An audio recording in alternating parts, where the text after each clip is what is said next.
Hello，我係 Mr. Workshop。今日我想同大家介紹下點樣用 Notion 溫習 DSE Past paper，但係又有 Anki 嘅 function。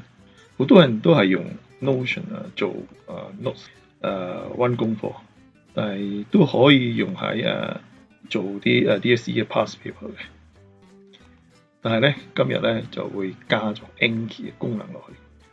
準備方面咧，你哋淨係識少少 Notion 同埋少少嘅 Anki 嘅了解就得啦。但係咧最重要嗰點咧就係你要有一 set DSE Past paper by topic。喺嗰個 Notion 嘅上邊咧，除咗可以做Past paper by topic 咧，你都可以 by book 嘅。咁 by book 當然都可以 by MCQ 同埋即係 long quest 咁樣。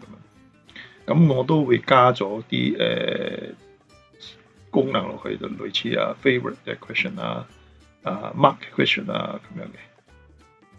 咁最重要啦，要加 Anki 嘅方法落去，去溫習嘅。咁個 flow 咧都係好簡單嘅。你一定要有 question 啦，咁之後就會有 answer 啦。咁每次俾完 answer 之後咧，你都可以drop down 啲first time answer supporting notes additional 嘅 image link 但呢個純粹係 Notion 嘅功能嘅啫。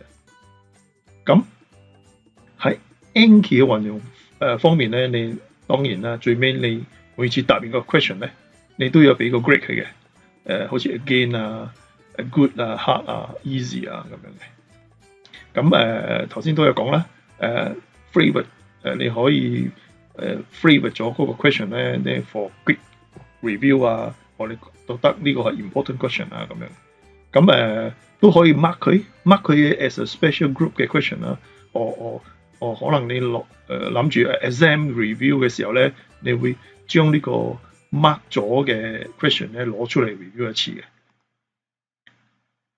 如果你哋中意我呢條片嘅咧，記住 subscribe 我嘅 channel like 同埋 share 出去多謝收睇，拜拜。